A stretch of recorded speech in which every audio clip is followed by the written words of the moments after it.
Hello students, how are you? My name is Dr. Jyoti Singh and today I am going to discuss with you cell cycle that is M phase.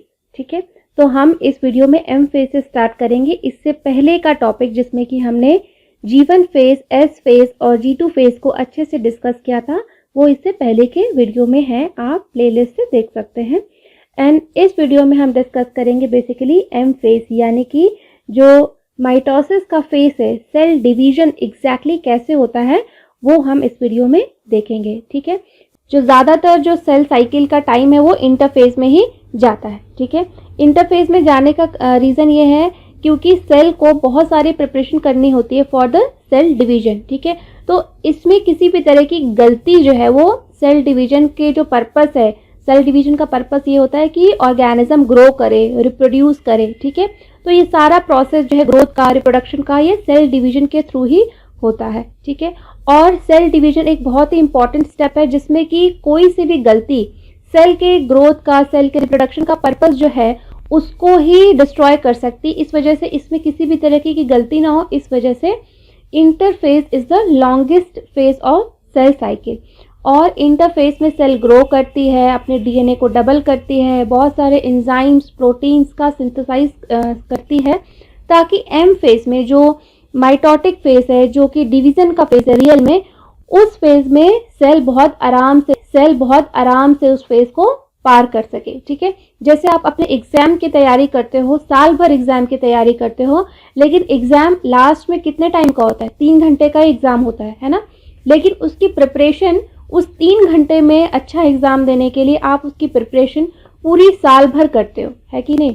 उसी तरीके से cell भी पूरे time जो है interphase में तैयारी करती है उस सेल डिवीजन के पॉइंट में सक्सेसफुली डिवाइड करने के लिए। सो हम टेक्स्ट के थ्रू देखते हैं कि कैसे ये सेल काम करती है। So this is the most dramatic period of cell cycle. ठीक है, सेल साइकिल का सबसे ज़्यादा चेंज, मतलब बहुत ही जल्दी चेंज होने वाली बात है। ड्रामेटिक इसलिए लिखा है कि ये बहुत जल्दी चेंजेस हमें देखने को मिलते हैं, involving a major reorganisation of virtually all components of cells. तो सेल के जितने भी कंपोनेंट्स हैं उन सबका रीऑर्गेनाइजेशन होता है, क्योंकि अब finally cell is going to divide. ठीक है, तो चाहे न्यूक्लियस का डिवीजन हो, चाहे साइटोप्लाज्म का डिवीजन हो, अब सब कुछ एक सेल का जो था वो 2 हिस्सों में बंटने जा रहा है। तो इसीलिए सेल के अंदर जो भी कंपोनेंट्स होंगी, जो भी सेल ऑर्गेनेली होंगी, वो सबका डिवीजन होगा। ठीक है, since the number of chromosomes in the parent and the progeny cells is the same, it is also called as equational division. तो ये क्वेश्चन बनता है यहाँ पे। ठीक है, ये क्वेश्चन बनता है कि विच फेज या which cell cycle is known as equational division. तो आपका आंसर होना चाहिए माइटोसिस। ठीक है, mitosis division is known as equational division, क्योंकि इसमें जो पेरेंट सेल होता है और जो प्रोजेनी सेल का मतलब होता है डॉटर सेल, जो नई सेल निकलती है, ठीक है, उसको ही हम डॉटर सेल कहते हैं। फाइन, तो अपनी या ऑफस्प्रिंग या ये सब सिनोनिम्स है। तो प्रोजेनी का मतलब डॉटर सेल, जो नई सेल प्रोड्यूस होती है उसको हम प्रोजेनी सेल कहते हैं। तो क्योंकि पेरेंट और प्रोजेनी सेल में जो नंबर ऑफ क्रोमोसोम्स रहते हैं वो सेम रहते हैं, वो मेंटेन रहते हैं, क्रोमोसोम्स का नंबर नहीं घटता है, नहीं बढ़ता है, इस वजह से माइटोसिस जो सेल साइकिल होती है, माइटोसिस का जो सेल डिवीजन होता है, उसको हम इक्वेशनल डिवीजन कहते हैं। और ये कई बार क्वेश्चंस में पूछा जाता है, which kind of cell division is known as equational division. आपके पास ऑप्शंस आएंगे तो आपको माइटोसिस पे टिक करना है। ओके, दो for convenience mitosis has been divided into 4 stages of nuclear division या कैरियोकाइनेसिस। तो कैरियो वर्ड जो होता है वो न्यूक्लियस के लिए यूज होता है, जो सेल का न्यूक्लियस होता है। ठीक है, अब क्योंकि जो सेल डिवीजन होता है उसमें न्यूक्लियस का बहुत इंपॉर्टेंट रोल होता है, तो सेल डिवीजन या माइटोटिक फेज का जो डिवीजन है उसमें उसको भी हमने 4 सब डिविजन्स में बांट दिए हैं, डिपेंडिंग अपॉन न्यूक्लियस के डिवीजन के स्टेजेस के ऊपर। ठीक है, so it is very essential to understand that cell division is a progressive process and very clear cut lines can not be drawn between various stages. तो क्योंकि cell division हमेशा एक प्रोग्रेसिव स्टेज है, एक स्टेप के बाद दूसरा step, दूसरे के बाद तीसरा, तीसरे के बाद चौथा, ऐसे स्टेप आता है। बट क्योंकि ये बायोलॉजिकल प्रोसेस है, इसमें क्लियर कट डिमार्केशन कई बार पॉइंट्स को करना बहुत मुश्किल हो जाता है। जैसे कि कोई फेज खत्म हो रहा होता है, तब तक उससे पहले ही दूसरा फेज शुरू हो चुका होता है, ठीक है। फिर दूसरा फेज खत्म हो रहा होता है, उससे पहले ही तीसरा फेज स्टार्ट हो चुका होता है। तो कहीं ना कहीं चीजें ओवरलैप करती हैं, ठीक है, कुछ पॉइंट्स पे चीजें ओवरलैप करती हैं। इसीलिए कहा गया है कि क्लियर कट डिमार्केशन कर पाना बहुत मुश्किल है कि कौन सा स्टेज क्या है। बट फिर भी for clear understanding of the concept इस पूरी प्रोसेस को 4 पार्ट्स में डिवाइड किया गया है, ठीक है।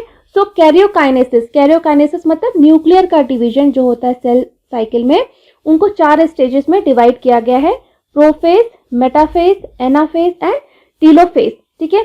इसको याद करने का निमोनिक है PM@, ठीक है, PM@, ठीक है, PM@। तो प्रोफेज, मेटाफेज, एनाफेज, टीलोफेज। तो प्रोफेज फर्स्ट स्टेप है, दूसरा स्टेज है मेटाफेज, तीसरा स्टेज है एनाफेज एंड चौथा स्टेज है टीलोफेज। और इसका सीक्वेंस कई बार क्वेश्चंस के फॉर्म में एग्जाम में पूछा गया है, ठीक है। So do remember this sequence also, prophase, metaphase, anaphase, telophase. तो हम 1 बाय 1 सारे फेजेस को डिस्कस करते हैं। तो पहली फेज है प्रोफेज, ठीक है। Prophase is the first stage of karyokinesis of mitosis. तो ये भी क्वेश्चन पूछा जाता है, which stage is the first of karyokinesis या फिर माइटोसिस।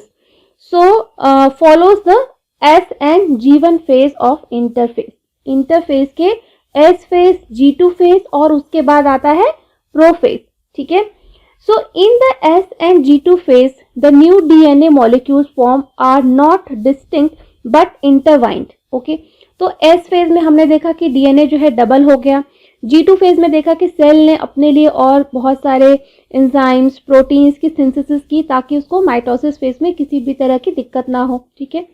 लेकिन अभी भी जो DNA है, न्यूक्लियस के अंदर जो DNA है वो धागों की तरह, पतले पतले ऐसे धागों की तरह अभी एक दूसरे में इंटरमिंगल्ड है, ठीक है। क्रोमोसोम्स जो है वो अभी पतले पतले धागों की तरह है, खुले हुए हैं, जैसे एक ऊन का गोला खुल गया है, बिल्कुल उलझ गए हैं उसके धागे, उस तरीके से है, ठीक है। डिस्टिंक्ट फॉर्म में नहीं है कि कौन सा धागा किस चीज का है, रहता है, ठीक है। Prophase is marked by the initiation of condensation of chromosomal material. तो प्रोफेज के पहले ये स्टेज होता है कि सब के सब क्रोमोसोम जो है धागों के फॉर्म में एकदम उलझे उलझे से रहते हैं। लेकिन जैसे ही प्रोफेज स्टार्ट होता है, इसका फर्स्ट जो स्टेज होता है प्रोफेज का, वो initiation of condensation of chromosomal material है। तो ठीक है, ये भी क्वेश्चंस में कई बार पूछा जाता है कि प्रोफेज का डिस्टिंग्विश्ड कैरेक्टरिस्टिक फीचर क्या है। तो condensation of chromosomal material start हो जाता है, बिल्कुल ठीक है। अब क्रोमोसोम से है धागों के फॉर्म से हटके एकदम एक एग्जैक्टली इस फॉर्म में आना शुरू हो जाते हैं, ठीक है। So the chromosomal material becomes untangled during the process of chromatin condensation and the centrosome। तो क्रोमोसोम जो है वो एकदम कंडेंस फॉर्म में आना शुरू हो जाते हैं। और उसके अलावा क्या होता है प्रोफेज के और क्या फीचर हैं? The centrosome which had undergone duplication during S phase of interphase now begins to move towards opposite poles of the cell, ठीक है। तो जो सेंट्रोजोम होता है, ठीक है, ये सेंट्रोजोम जो है वो न्यूक्लियस के बाहर होता है और ये एस फेज में ये भी डबल हो चुका होता है। तो एक सेंट्रोजोम आपके नॉर्थ पोल पे जाएगा और एक सेंट्रोजोम जो है वो साउथ पोल पे जाएगा और दोनों opposite poles of the cells की तरफ बढ़ना शुरू कर देंगे। तो ये भी एक कैरेक्टरिस्टिक फीचर है प्रोफेज का, okay. And now the completion of prophase can thus be marked by the following characteristic events। तो completion of prophase में condensation of chromosomes हुआ, centrosomes जो है दोनों poles की तरफ गए, ठीक है। तो ये कुछ features हैं, ठीक है। तो क्या क्या चीजें जो प्रोफेज में सेल माइटोसिस की साइकिल में क्या क्या चीजें जो है वो प्रोफेज के दौरान कंप्लीट होती हैं, अगर हम वो देखें 2 पॉइंट्स। तो chromosomal material condenses to form compact mitotic chromosomes, ठीक है। क्रोमोसोमल मटेरियल कंडेंस हो चुका होता है और कॉम्पैक्ट माइटोटिक क्रोमोसोम्स का फॉर्मेशन कर चुका होता है in the phase of prophase. And chromosomes are seen to be composed of 2 chromatids attached together at the centromere. तो देन क्रोमोसोम इस स्टेज में आ चुके होते हैं कि यहाँ पे एक सेंट्रोमियर रहता है जिससे कि दोनों पोर्शन जो है क्रोमोसोम्स के कनेक्टेड रहते हैं बीच में। तो ये स्टेज हम जब प्रोफेज खत्म होता है तो ये फेज में सेल पहुंच चुकी रहती है। And then centrosomes which has undergone duplication during interphase begins to move towards opposite poles of the cell. Each centrosome radiates out microtubules called asters. तो ये बहुत इंपॉर्टेंट है, ठीक है। ये भी क्वेश्चंस में कई बार पूछा गया है कि सेंट्रोसोम्स क्या एमिट करते हैं। They emit microtubules and these microtubules are also called asters, ठीक है। तो इन माइक्रोट्यूब्यूल्स का क्रोमोसोम्स के सेपरेशन में बहुत इंपॉर्टेंट रोल होता है। So the two esters together with spindle fibers form mitotic apparatus. तो mitotic apparatus के बारे में भी क्वेश्चंस पूछे जाते हैं कि what is mitotic apparatus। तो आपका आंसर होगा two esters together with spindle fibers। तो दोनों जो सेंट्रोसोम होते हैं, centrosomes along with this spindle fiber, hair centrosome along with spindle fibers। तो ये पूरा का पूरा सिस्टम जो है इसको हम mitotic apparatus कहते हैं। ओके, एंड देन जब सेल जो है प्रोफेज पूरा कर लेती है, so cells at the end of prophase when viewed under the microscope do not show Golgi complexes, endoplasmic reticulum, nucleolus and the nuclear envelope, ठीक है। तो जब प्रोफेज सेल का पूरा हो जाता है तो ये सारे डिमार्केशन हैं कि सेल जो है वो प्रोफेज को कंप्लीट कर ली है, कि उसमें अब किसी भी तरीके के गोल्गी कॉम्प्लेक्सेस विजिबल नहीं रहते हैं, एंडोप्लाज्मिक रेटिकुलम भी विजुअलाइज नहीं होता है, न्यूक्लियोलस और न्यूक्लियर एनवेलप दोनों ही ये सारी चीज़ें विजुअलाइज नहीं होती हैं। जैसे आप यहाँ पर फिगर में देख सकते हो कि ये है अर्ली प्रोफेज, ठीक है। अर्ली प्रोफेज में ये आप देख सकते हो कि ये सेल है, ये न्यूक्लियस है, ठीक है। न्यूक्लियस के अराउंड ये येलो कलर की ये न्यूक्लियर मेम्ब्रेन है, ठीक है। और ये थ्रेड लाइक स्ट्रक्चर ये आपके क्रोमेटिन थ्रेड्स हैं। ये अर्ली प्रोफेज का है। देन जैसे ही प्रोफेज प्रोग्रेस करेगा आपका न्यूक्लियर एनवेलप जो है वो डिसॉल्व होने लगेगी और धीरे धीरे आपके क्रोमेटिन थ्रेड्स भी ये कंडेंस होने लगेंगे, ये क्रोमोसोम्स का फॉर्मेशन करने लगेंगे, ठीक है। देन उसके बाद क्या होगा कि ये लेट प्रोफेज में आप देखोगे कि पूरी तरीके से ये सेंट्रोसोम जो है वो अलग अलग पोल्स पे, दोनों दो पोल्स पे, एक नॉर्थ पोल पे, एक साउथ पोल पे, एक नॉर्थ पोल पे और एक साउथ पोल पे दोनों सेंट्रोसोम्स आ चुके होंगे और ये स्पिंडल फाइबर्स ये रेडिएट करना शुरू कर देंगे। ये जो है ये स्पिंडल फाइबर्स है। एंड अब आप देखोगे कि इस स्टेज में न्यूक्लियर मेम्ब्रेन या न्यूक्लियर एनवेलप पूरी तरीके से डिसॉल्व हो चुका है। इसमें कोई भी गोल्गी कॉम्प्लेक्स, एंडोप्लाज्मिक रेटिकुलम आपको नहीं दिखाई पड़ेगा और अब प्रोफेज कंप्लीट हो गया है और अब सेल जो है वो मेटाफेज की तरफ बढ़ेगी, ठीक है। तो ट्रांजिशन टू मेटाफेज स्टेज ये हम यहाँ पे देखेंगे, इसीलिए कहा गया कि ये स्टेप जो है वो प्रोफेज और मेटाफेज के बीच में ओवरलैप करता है। And then we will discuss about metaphase, ठीक है। मेटाफेज भी बहुत इंपॉर्टेंट है, इससे भी कई बार क्वेश्चन पूछे जाते हैं। So the complete disintegration of the nuclear envelope marks the start of second phase of mitosis. Hence the chromosomes are spread throughout the cytoplasm of the cell. अब क्या है कि न्यूक्लियर एनवेलप पूरी तरीके से डिसॉल्व हो चुकी है और जो साइटोप्लाज्म, पहले न्यूक्लियर मेम्ब्रेन के अंदर ये क्रोमोसोम थ्रेड रहते थे, अब ये क्रोमोसोम्स का फॉर्मेशन हो चुका है और अब ये साइटोप्लाज्म में आ गए हैं। न्यूक्लियर एनवेलप पूरी तरीके से डिसॉल्व हो चुकी है। So by this stage the condensation of chromosomes is completed. तो क्रोमोसोम्स जो है वो पूरी तरीके से कंडेंस हो चुके हैं and they can be observe clearly under microscope. तो माइक्रोस्कोप में कंडेंस्ड फॉर्म में क्रोमोसोम्स आपको दिखेगा। जो क्रोमोसोम अभी आपको धागे के फॉर्म में इस तरह से दिख रहे थे, वो ही क्रोमोसोम अब आपको कंडेंस्ड फॉर्म में इस तरीके से बिल्कुल क्रोमोसोम्स के फॉर्म में आप दिखने लगेंगे, ठीक है। तो this then is the stage at which morphology of chromosome is most easily studied. तो ये भी क्वेश्चन बनता है कि मॉर्फोलॉजी ऑफ क्रोमोसोम्स हम किस स्टेज ऑफ माइटोटिक डिवीजन में बहुत इजीली स्टडी कर सकते हैं। इसके ऊपर काफी क्वेश्चंस आते हैं कि मॉर्फोलॉजी ऑफ क्रोमोसोम हम किस में स्टडी करते हैं, at metaphase, and this is very important. Okay, so at this stage metaphase chromosomes is made up of two sister chromatids which are held together by the centromere. ठीक है, तो ये भी क्वेश्चन में कई बार पूछा जाता है कि जो सिस्टर क्रोमेटिड्स हैं वो किसके थ्रू ज्वाइंट होते हैं, तो आपका आंसर होगा सेंट्रोमियर. ठीक है, अभी हमने देखा कि क्रोमोसोम ये सिंगल था. ठीक है, अब जब एस फेज में क्रोमोसोम ने अपना अमाउंट डबल कर लिया, अब ये कंडेंस्ड हो गए, तो अब ये सिस्टर क्रोमेटिड्स बन गए. ठीक है, इनका अमाउंट जस्ट डबल हो गया. और ये जो पॉइंट है, ठीक है, ये जो पॉइंट है, इस पॉइंट को हम कहते हैं सेंट्रोमियर. तो ये दो सिस्टर क्रोमेटिड, एक सिस्टर क्रोमेटिड ये, एक सिस्टर क्रोमेटिड ये दोनों आपस में ज्वाइंट हो जाती हैं इस तरीके से. ठीक है, इस तरीके से ज्वाइंट हो जाती हैं और इस पॉइंट को, ये जो सेंटर पॉइंट है, इसको हम सेंट्रोमियर कहते हैं. So small disc shaped structure at the surface of centromere are called kinetochores. तो इसी सेंट्रोमियर के ऊपर कुछ स्मॉल डिस्क लाइक स्ट्रक्चर्स होते हैं, जैसे कि ये एक सेंट्रोमियर है, इसके ऊपर एक डिस्क लाइक स्ट्रक्चर होगा, यहाँ पे भी एक डिस्क लाइक स्ट्रक्चर होगा.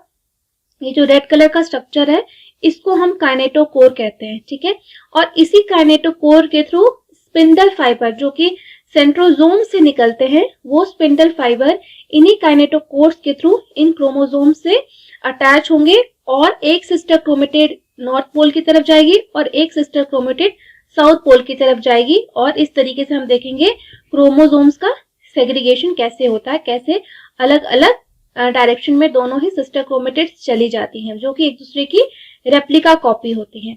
सो these structures serve as the site of attachment of spindle fibres. तो ये भी क्वेश्चन में पूछा जाता है कई बार कि कौन सा जो है चीज या कौन सा स्ट्रक्चर जो है वो site of attachment of spindle fibres है. तो ऑप्शन में सेंट्रोमियर, सेंट्रोसोम्स, काइनेटोकोर्स सब कुछ दिया रहेगा, तो आपका आंसर होना चाहिए kinetochore. Okay, so form by the spindle fibers to the chromosomes that are moved into positions at the center of the cell. Hence, the metaphase is characterized by all the chromosomes coming to lie at the equator with one chromatid of each chromosome connected by its kinetochore to spindle fibers from one pole and its sister chromatid connected by its kinetochore to spindle fibers from the opposite pole. तो metaphase की characteristic feature ही यही है कि metaphase में हम देखते हैं कि सारे के सारे क्रोमोसोम जो है अब वो सेंटर के ऊपर आकर के लाई डाउन हो जाते हैं कुछ इस तरीके से. ठीक है, सेंटर पे आप देखोगे कि सारे के सारे क्रोमोसोम सेंटर पे आ गए हैं और हर एक क्रोमोसोम्स के ऊपर ये जो काइनेटोकोर है, यहाँ पे यही जो काइनेटोकोर है, इधर का स्पिंडल फाइबर इधर के काइनेटोकोर से अटैच होगा और इस साइड का साउथ पोल का स्पिंडल फाइबर इस वाले काइनेटोकोर से अटैच होगा. ठीक है, और इसी तरीके से हम सारे क्रोमोसोम्स में देखेंगे कि एक एक स्पिंडल फाइबर एक एक काइनेटोकोर से अटैच होगा. ठीक है, और क्रोमोसोम्स जो है वो सब सेल के इक्वेटर पे आ जाती है. तो ये भी कई बार क्वेश्चन में पूछा जाता है कि किस स्टेज में सारे के सारे क्रोमोसोम्स सेंटर में आ जाते हैं, सेल के इक्वेटर पे आ जाते हैं, तो उसका आंसर होता है मेटाफेज. ठीक है, तो ये भी कई बार क्वेश्चंस में पूछा जाता है कि किस स्टेज में सारे क्रोमोसोम्स इक्वेटर पे लाई करते हैं, तो आंसर होता है मेटाफेज. तो you have to remember these points. Okay, so the plane of alignment of chromosomes at metaphase is refer to as metaphase plate. ठीक है, तो इस स्टेज को मेटाफेज प्लेट कहा जाता है कि सारे के सारे क्रोमोसोम्स जो है वो सेंटर पे लाई करते हैं. So the key feature of metaphase are spindle fibres attach to kinetochores of chromosomes. तो ये की फीचर है आपके मेटाफेज का. Chromosomes are move to spindle equator and get align along metaphase plate through spindle fibres to both the poles. Okay, तो दोनों ही poles की तरफ kinetochores के थ्रू ये अटैच हो जाते हैं स्पिंडल फाइबर्स के through. Okay, and then third stage आती है एनाफेज. एनाफेज में क्या होता है? At the onset of anaphase each chromosome arranged at the metaphase plate is split simultaneously and the two daughter chromatids now referred to as daughter chromosomes of the future daughter nuclei begin their migration towards the opposite poles. तो anaphase की शुरुआत कहाँ से होती है कि ये जो सिस्टर क्रोमेटिड्स हैं दोनों, ये दोनों अब एक दूसरे से अलग हो जाती हैं और ये सिस्टर क्रोमेटिड एक अलग क्रोमोसोम जो फ्यूचर सेल बनने जा रही है, उसके लिए ये सिस्टर क्रोमेटिड एक क्रोमोसोम का की तरह एक्ट करेगी और ये सिस्टर क्रोमेटिड जो है वो इधर आएगी और जो नई डॉटर सेल अब बनने जा रही है, अब ये पहले एक सेल थी, ठीक है, अब इस सेल से 2 सेल्स बन जाएंगी, ठीक है। तो एक क्रोमेटिड इस सेल में चली जाएगी और एक क्रोमेटिड इस सेल में चली जाएगी और क्योंकि ये दोनों एक दूसरे की रेप्लिका कॉपी हैं तो ये दोनों वहां पे अब क्रोमोसोम्स की तरह एक्ट करेंगे, ठीक है। तो क्योंकि ये पहले अलग अलग नहीं थे, आपस में काइनेटोकोर के थ्रू जो है ये स्पिंडल फाइबर से जुड़े थे और सेंट्रोमियर के थ्रू ये आपस में जुड़े थे, तो अब ये क्योंकि अलग अलग हो गए तो अब ये क्रोमोसोम्स का फॉर्मेशन करेंगे अपनी नई डॉटर सेल में, ठीक है। So as each chromosomes move away from the equatorial plate, the centromere of each chromosomes remain directed towards the pole and hence at the leading edge with arms of the chromosomes trailing behind, ठीक है। So अब क्योंकि ये kinetochore से यहाँ से ऐसे attach है, ठीक है, और अब इसको स्पिंडल फाइबर इधर खींच रहा है तो इसका जो आर्म है वो ऐसे ट्रेलिंग बिहाइंड, ठीक है, वो उसके पीछे ट्रेल करेगा, लटकता हुआ सा दिखेगा, ठीक है, with the arms of the chromosomes trailing behind. ये एक फीचर है एनाफेज का, ठीक है। इससे भी कई बार क्वेश्चन पूछे जाता है कि किस फेज में हमें ऐसा क्रोमोसोम देखने को मिलेगा कि arms of the chromosomes are trailing behind, so it is seen in the anaphase, okay. So this anaphase stage is characterised by, जैसे हम यहाँ पे देख सकते हैं घर में कि काइनेटोकोर के थ्रू अटैच होकर स्पिंडल फाइबर्स के थ्रू ये क्रोमोसोम्स इधर चले गए और ये क्रोमोसोम्स इधर आ गए, तो इनका ये टेल है वो पीछे लटकता हुआ सा, आर्म्स जो है क्रोमोसोम को पीछे लटकता हुआ सा दिखा है ना, यहाँ पे भी आपको देख सकते हो ऐसे लटकता हुआ सा दिखा, तो ये कैरेक्टरिस्टिक फीचर है एनाफेज का। तो इसके कैरेक्टरिस्टिक पॉइंट्स जो हम एनाफेज के जो डिस्टिंग्विश फीचर है वो क्या है कि centromere splits and chromatids separate. तो जो सेंट्रोमियर है क्रोमोसोम्स के बीच में, ठीक है, ये जो सेंट्रोमियर था, ये बीच का वाला जो पॉइंट था ये अब स्प्लिट हो गया और ये क्रोमोसोम इधर चला गया, ये क्रोमोसोम इधर चला गया, यानी सिस्टर क्रोमेटिड जो थी वो सेपरेट हो गई है, ठीक है। ये दोनों ही सिस्टर क्रोमेटिड्स थी, डीएनए के डबल होने की वजह से सिस्टर क्रोमेटिड्स का फॉर्मेशन हुआ था और अब एनाफेज में ये अलग अलग न्यूक्लियस में चले गए और वहां पे ये क्रोमोसोम्स की तरह बिहेव करेंगी। Then chromatids move to opposite poles, ठीक है, सेंट्रोमियर स्प्लिट होके क्रोमेटिड सेपरेट हो गए और क्रोमेटिड्स जो है वो अपोजिट पोल्स की तरफ चले गए, ओके। एंड देन अब फोर्थ स्टेज की शुरुआत होती है, वो है हमारा टीलोफेज की, ठीक है। तो टीलोफेज में क्या होता है, at the beginning of the final stage of karyokinesis, ये फोर्थ एंड लास्ट स्टेज है कैरियोकाइनेसिस की, the chromosomes that have reached their respective poles decondense and lose their individuality, ठीक है। तो this is very important point, ठीक है। यहाँ पे जो आप फिगर में देख सकते हो, यहाँ पे कोई भी क्रोमोसोम नहीं दिखाया गया है ना, बिल्कुल धुंधला सा ऐसा दिखा दिया गया है, क्यों? क्योंकि जब ये एनाफेज के बाद टीलोफेज की बिगिनिंग होती है, वैसे ही ये क्रोमोसोम्स अभी कंडेंस फॉर्म में थे, यहाँ पे आप कंडेंस फॉर्म में एक एक कंडेंस फॉर्म में क्रोमोसोम्स के फॉर्म में देख रहे थे, अब ये कंडेंस फॉर्म से फिर से धागों के फॉर्म में आ गए और एक दूसरे में उलझ गए।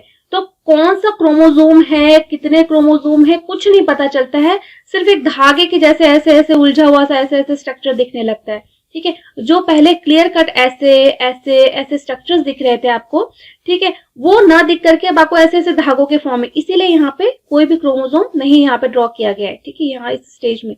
तो टीलोफेज की शुरुआत ही ऐसे होती है कि जो भी कंडेंस क्रोमोसोम से they become decondense and lose their individuality. तो इस पे भी क्वेश्चन बनता है, okay. So the individual chromosomes can no longer be seen and each set of chromatin material tends to collect at each of the two poles. So this is the stage which shows the following key events. पहला क्या है key events है, chromosomes cluster at opposite spindle poles and their identity is lost as discrete elements. जो discrete chromosomes के form में ये थे, ठीक है, वो अब आइडेंटिटी इनकी चली गई और अब ये बिल्कुल एक दूसरे के अंदर फिर से इंटरमिंगल हो गए। And nuclear envelope develops around the chromosome cluster at each pole forming two daughter nuclei. और यहाँ पे जो येलो कलर की लाइनिंग देख रहे हो आप, ये दिखाता है न्यूक्लियर एनवेलप को, ठीक है। तो न्यूक्लियर एनवेलप फिर से वापस आ गया इनके अंदर। न्यूक्लियर एनवेलप दोनों सेल में आप देख सकते हो कि दोनों सेल में न्यूक्लियर एनवेलप वापस से आ गया है। And nucleolus, Golgi complex and ER endoplasmic reticulum जो है वो फिर से बन जाते हैं। तो न्यूक्लियोलस, गोल्गी कॉम्प्लेक्स और एंडोप्लाज्मिक रेटिकुलम दोनों ही सेल्स के पास में फिर से बन जाते हैं। अब तो ये हो गए, दो न्यूक्लियस बन गए, ठीक है। लेकिन अभी भी आप देख सकते हो कि ये दोनों सेल्स अभी पूरी तरीके से एक दूसरे से अलग नहीं हुई हैं। इनका साइटोप्लाज्म अभी भी कॉमन है, बस न्यूक्लियस दो हो गए हैं, ठीक है। तो अब हम नेक्स्ट स्टेज में जाएंगे, वो है हमारा साइटोकाइनेसिस का स्टेप, ठीक है। एम फेज में हमने न्यूक्लियर कैरियोकाइनेसिस देख लिया। अब एम फेज का ही एक और पार्ट है साइटोकाइनेसिस, ठीक है। तो वो देखते हैं। साइटोकाइनेसिस मतलब जो साइटोप्लाज्म है उसके डिवीजन को हम साइटोकाइनेसिस कहते हैं, okay. Then cytokinesis. Mitosis accomplishes not only the segregation of duplicated chromosomes into daughter nuclei या karyokinesis, but the cell itself is divided into two daughter cells by the separation of cytoplasm called cytokinesis, at the end of which cell division get completed. ठीक है, तो cell division कब complete होता है? जब karyokinesis as well as cytokinesis दोनों हो जाती है, तभी हम कहते हैं कि सेल डिवीजन कंप्लीट हो गया। तो कैरियोकाइनेसिस में आपने देखा कि क्रोमोसोम्स जो डबल हुए थे उनका सेग्रीगेशन हो गया, उनका बंटवारा हो गया। हर एक डॉटर्स न्यूक्लियस में दोनों एकदम एक जैसी कॉपी ऑफ क्रोमोसोम्स चले गए, ठीक है। अब बारी आई है साइटोकाइनेसिस की, सेल के साइटोप्लाज्म के division, okay. So in an animal cell, अब हमने अभी तक जो भी इवेंट्स देखे, प्रोफेज, मेटाफेज, एनाफेज, टीलोफेज, ये सारे के सारे इवेंट जो है plants as well as animal cell, सब में ये इवेंट्स कॉमन है। बट अब जो साइटोप्लाज्म का डिवीजन है, यहाँ पे थोड़ा सा डिफरेंस है प्लांट सेल और एनिमल सेल में, ठीक है। आपको पता है प्लांट सेल में क्या होता है? सेल वॉल होती है, बट एनिमल सेल में ये सेल वॉल नहीं होती है, ठीक है।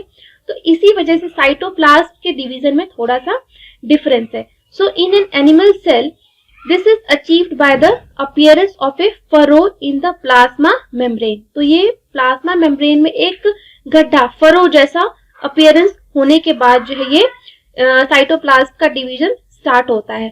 So the furrow gradually deepens and ultimately joins in the center, dividing the cell cytoplasm into two. तो यहाँ पे जैसे हम फरो देख सकते हैं यहाँ पे सेल में कि ये एक फरो जो है यहाँ पे ये डेवलप हुआ, ठीक है। ये फरो डेवलप होते डीप होता गया और डीप होता गया और डीप होता गया और डीप होता गया, अल्टीमेटली दो डॉटर सेल्स अलग अलग बन गई, ठीक है। अल्टीमेटली दो डॉटर सेल्स अलग अलग बन जाती हैं और इस तरीके से सेल डिवीजन पूरा होता है। ये होता है एनिमल सेल में कि बाहर से, आउटर साइड से फरो बनना शुरू होता है और धीरे धीरे वो अंदर की तरफ होते होते बिल्कुल अलग हो जाती हैं दोनों सेल्स, ठीक है। प्लांट्स में कैसे होता है ये, ठीक है। So plant cells however are enclosed by a relatively inextensible cell wall, therefore they undergo cytokinesis by a different mechanism, ठीक है। क्योंकि उनके पास सेल वॉल होती है, काफी रिजिड होती है, इसीलिए उनका साइटोप्लाज्म का डिवीजन का मैकेनिज्म थोड़ा डिफरेंट है एज कंपेयर टू एनिमल्स में।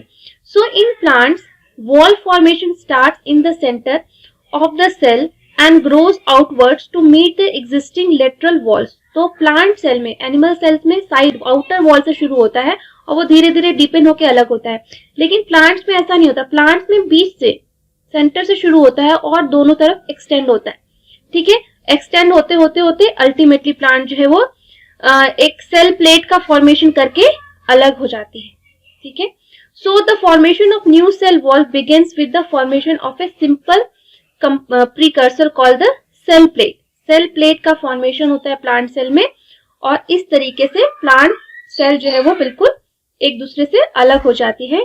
That represents the middle lamella between the walls of the two adjacent cells.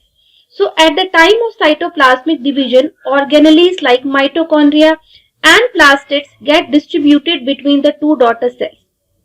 तो अब हमको पता है कि mitochondria are known as power house of the cell, वो एनर्जी जनरेशन के लिए बहुत इंपॉर्टेंट है। तो दोनों ही साइटोप्लाज्म में इक्वल अमाउंट ऑफ माइटोकॉन्ड्रिया का लगभग डिवीजन हो जाता है। और हमें ये भी पता होना चाहिए कि माइटोकॉन्ड्रिया और क्लोरोप्लास्ट दोनों के पास खुद का डीएनए होता है और वो अपने आप से अपनी संख्या डिपेंडिंग अपॉन सेल की नीड्स, ठीक है, वो माइटोकॉन्ड्रिया अपने number double triple 4 times 5 times बढ़ा घटा सकती है सेल के अंदर ही, ठीक है।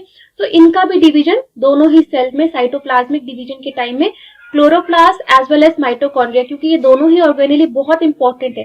Chloroplast are needed for doing photosynthesis and mitochondria is needed for generating ATP molecules. तो दोनों ही मॉलिक्यूल्स का डिस्ट्रीब्यूशन प्लांट सेल में, एनिमल सेल में इक्वल हो जाता है at the time of cytoplasmic division. Okay, so in some organisms karyokinesis is not followed by cytokinesis. लेकिन अब हम बहुत इंपॉर्टेंट पॉइंट पे देखने जा रहे हैं, इससे कई बार क्वेश्चंस पूछा गया है, ठीक है, कि कई बार ऐसा देखने को मिलता है या कुछ कंडीशंस ऐसी हो सकती हैं कि हमने देखा कि कैरियोकाइनेसिस हुई, यानी न्यूक्लियर का डिवीजन हुआ, 2 न्यूक्लियाई बन गई, ठीक है, फिर 4 न्यूक्लियाई बन गई, फिर 5 न्यूक्लियाई बन गई। न्यूक्लियर का डिवीजन तो होते जा रहा है, लेकिन ये जो हमने साइटोप्लाज्म का डिवीजन देखा, साइटोकाइनेसिस देखा, साइटोप्लाज्म का डिवीजन नहीं हो रहा है, ठीक है। तो जब साइटोप्लाज्म का डिवीजन नहीं होगा तो क्या स्टेज आएगी? ऐसा स्टेज आएगा कि एक ही साइटोप्लाज्म है और उसके अंदर जो है काफी सारी न्यूक्लियाइस है, ठीक है, उसके अंदर काफी सारी न्यूक्लियस है। So in some organism karyokinesis is followed by cytokinesis, is not followed by cytokinesis, as a result of which multinucleate condition arises. Multinucleate condition मतलब एक सेल के पास एक से ज्यादा न्यूक्लियस हो जाते हैं, leading to the formation of syncytium, ठीक है, syncytium formation हो जाता है। तो ये बहुत ही इंपॉर्टेंट है, ठीक है, ये क्वेश्चन पूछा जाता है, syncytium कंडीशन कहाँ कहाँ देखने को मिलती है। So liquid endosperm of coconut, ये प्लांट्स में यहाँ पे देखने को मिलती है, और ये सिंसिटियम की कंडीशन हमें फंजाई में भी देखने को मिलती है। बहुत सारी फंजाई, उनका सेप्टा जो है सिंसिटियम सेप्टा पाया जाता है, मतलब कि उनके अंदर एक से ज्यादा न्यूक्लियस रहता है उनके सेल के अंदर। ओके, तो फंगस में मिलता है और liquid endosperm of in coconut, तो यहाँ पे हमें सिंसिटियम की कंडीशन देखने को मिलती है। अब हम थोड़ा सा और डिस्कशन कर लेते हैं सिग्निफिकेंस ऑफ माइटोसिस, मतलब इंपॉर्टेंस ऑफ माइटोसिस। माइटोसिस का क्या सिग्निफिकेंस है, क्यों माइटोसिस होना जरूरी है, ठीक है। एक तो ये है कि माइटोसिस हमें, जो हमारे सेल में जो नई सेल्स आती हैं और पुरानी सेल डेड कर जाती हैं, तो सेल के रिप्लेसमेंट के लिए माइटोसिस की प्रोसेस होना बहुत जरूरी है। कहीं हमें चोट लग जाए, वियर एंड टियर, यानी लाइफ को मेंटेन करने की जो प्रोसेस है। अगर हम मल्टी सेलुलर ऑर्गेनिजम्स की बात करें तो मल्टी सेलुलर ऑर्गेनिजम्स में सेल के मेंटेनेंस के लिए ये प्रोसेस बहुत जरूरी है, ठीक है। सो माइटोसिस और द इक्वेशनल डिवीजन, तो यह भी क्वेश्चन है, माइटोसिस को ही इक्वेशनल डिवीजन कहते हैं, ओके, क्योंकि इसमें डॉटर सेल्स और प्रोजेनी सेल्स में या और पेरेंट सेल में, दोनों ही में ही जो क्रोमोसोम्स का नंबर है वो चेंज नहीं होता है, बना हुआ रहता है, इसलिए हम इसे इक्वेशनल डिवीजन कहते हैं। ये क्वेश्चंस में पूछा जाता है। सो माइटोसिस और the equational division is usually restricted to the diploid cells. Diploid cells क्या होती है? जिनके पास 2n क्रोमोसोम्स हो, यानी कि हर एक क्रोमोसोम पेयर में हो, ठीक है, जैसे कि ये क्रोमोसोम और ये क्रोमोसोम, ठीक है, ये पेयर में है, ठीक है, हर एक क्रोमोसोम के 2 पेयर है। जैसे आपके पास चप्पल होती है, चप्पल के पेयर्स होते हैं, एक इस पैर का, एक राइट पैर का, एक लेफ्ट पैर का, ठीक है, तो पेयर्स में होते हैं। वैसे क्रोमोसोम्स भी हमारी बॉडी में होते हैं, वो पेयर्स में होते हैं। तो डिप्लॉइड सेल्स मतलब वो सेल्स जिसमें हर एक क्रोमोसोम की 2 कॉपी हो, ठीक है। सो और ये माइटोसिस की डिवीजन कहाँ पे होती है? केवल और केवल डिप्लॉइड सेल्स में होती है। हमारी बॉडी की जितनी भी सेल्स हैं वो सब डिप्लॉइड सेल्स हैं, ठीक है। हमारी बॉडी की जो सोमैटिक सेल्स है, सोमैटिक सेल्स मतलब जो बॉडी की सेल्स है, ठीक है, तो सोमैटिक सेल्स या बॉडी की सेल्स वो सब डिप्लॉइड हैं और वहां पे ही माइटोसिस का डिवीजन होता है, जो हमने अभी पढ़ा, okay. However in some lower plants, लेकिन अब हम बायोलॉजी पढ़ रहे हैं, biology is a science of exceptions, तो यहाँ एक्सेप्शंस भी बहुत हैं, बहुत सारा वेरिएशन है। जैसे आपने क्लास 10th में भी पढ़ा होगा कि नेचर जो है वेरिएशन को सपोर्ट करती है, ताकि कोई कभी कुछ ऐसी सिचुएशन आए तो ऐसा ना हो कि सबके सब ऑर्गेनिज्म एक जैसे हैं और कोई आंधी तूफान या कोई इस तरह से कोई बीमारी आ जाए तो पूरा का पूरा जीवन ही अर्थ से खत्म हो जाए, ऐसा भी नहीं हो। इसीलिए नेचर ने हमारे अर्थ के ऊपर जितने भी ऑर्गेनिजम्स बनाए उनमें वेरिएबिलिटी लाई है, वेरिएशंस लाए हैं, ठीक है, कि सब लोग एक जैसे ना हो, सब लोग एक सिचुएशन में एक जैसा रिएक्ट ना करें, और उसी से हमारा लाइफ या अर्थ के ऊपर लाइफ अभी तक सस्टेन है, just because of this variation. Okay, so variation is very important. सब लोग एक जैसे हो जाएंगे तो फिर दुनिया ही खत्म हो जाएगी, है ना। सो however, in some lower plants and in some social insects, haploid cells also divide by mitosis. कुछ लोअर प्लांट जैसे कि हमने देखा ब्रायोफाइट्स में, ठीक है, वहां पे स्पोरोफिटिक स्टेज और गैमेटोफिटिक स्टेज है, ठीक है। गैमेटोफिटिक स्टेज जो है वो एन होती है, ठीक है, लेकिन वो माइटोसिस से डिवीजन करती है, तो वहां पे वो एक एक्सेप्शन है। दूसरा, some social insects like honey bee, honey bee में जो मेल इंसेक्ट्स होते हैं, मेल हनी बी होते हैं, वो हैप्लॉइड होते हैं और वो डिवीजन करते हैं माइटोसिस के थ्रू ही, तो वो दोनों ही एक्सेप्शंस है। So it is very essential to understand the significance of this division in the life of an organism. Okay, are you aware of some examples where you have studied about haploid and diploid insects? Haploid insects क्या होते हैं, diploid insects क्या होते हैं? मतलब haploid insects वो जो reproduction की कैपेबिलिटी नहीं रखते हैं, ठीक है। जैसे हम हनी बी में देखते हैं कि जो डिप्लॉइड ऑर्गेनिज्म होते हैं, डिप्लॉइड हनी बी होते हैं, वो ही केवल रिप्रोड्यूस कर सकते हैं, जिसको कि हम रानी मक्खी कहते हैं, ठीक है। और haploid cells they are working bees. Okay, so mitosis usually results in the production of diploid daughter cells when identical genetic complement. यानी माइटोसिस की प्रोसेस से हम जो नई डॉटर सेल बनाते हैं वो बिल्कुल आइडेंटिकल होती हैं अपने पेरेंट सेल से, ठीक है। यानी कि अगर हम किसी भी सेल की लाइफ को एज इट इज कंटिन्यू करना चाहते हैं तो माइटोसिस का डिवीजन उसके लिए बहुत ही जरूरी है, बहुत ही ज्यादा इंपॉर्टेंट है। Okay, and the growth of multicellular organism is due to mitosis. तो जो भी मल्टीसेलुलर ऑर्गेनिज्म है जो हम ग्रोथ कर रहे हैं, ये बहुत इंपॉर्टेंट पॉइंट है, इज ड्यू टू माइटोसिस। हमारी जो भी बॉडी की सेल्स हैं, सोमैटिक सेल्स है, वो माइटोसिस की वजह से ही हम ग्रो कर पा रहे हैं। Cell growth results in disturbing the ratio between the nucleus and the cytoplasm. तो सेल ग्रोथ होती ही क्यों है? सेल को कहां से सिग्नल मिलता है कि हमें अब डिवाइड करना है, ठीक है। सेल को कैसे पता चलता है कि हमें अब डिवाइड करना है? So cell growth results in disturbing the ratio between the nucleus and the cytoplasm. तो जब एक कोई सेल नई बनती है तो उस वक्त उसका साइटोप्लाज्म छोटा होता है, न्यूक्लियस भी छोटा होता है, ठीक है। लेकिन जैसे जैसे सेल ग्रो करती है, ठीक है, तो in comparison to nucleus cytoplasm ज्यादा ग्रो करता है, ठीक है। साइटोप्लाज्म जो है बाहर से सेल खूब न्यूट्रिशन लेती है, खाना पीना खाती है और बड़ी होती रहती है, ग्रो करती रहती है, ठीक है। तो न्यूक्लियस और साइटोप्लाज्म का एक फिक्स रेशियो सेल ने या हमारी जेनेटिक्स ने तय कर रखा है, ठीक है। लेकिन जैसे ही ये रेशियो चेंज होता है, न्यूक्लियस और साइटोप्लाज्म का जो वॉल्यूम का रेशियो है सेल के अंदर, वो जैसे ही चेंज होता है सेल को सिग्नल मिलता है कि now is the time to divide. अब हम इतना लोड लेके नहीं चल सकते हैं, अब हम बहुत भारी हो गए हैं, अब हमें 1 से 2 में टूट जाना चाहिए, ठीक है। तो ये भी पॉइंट बहुत इंपॉर्टेंट है कि disturbing the ratio between the nucleus and the cytoplasm, ये सिग्नल देता है सेल को कि डिवाइड करना है, ठीक है। Therefore, it is therefore become essential for the cell to divide to restore the nucleocytoplasmic ratio. तो न्यूक्लियोसाइटोप्लाज्मिक रेशियो को मेंटेन करने के लिए सेल डिवाइड करती है, और ये डिवाइड कैसे करती है? माइटोसिस के थ्रू करती है। So a very significant contribution of mitosis is cell repair. Cell का रिपेयर करना, मतलब कि जैसे सेल की हर एक सेल की एक लाइफ है, ठीक है।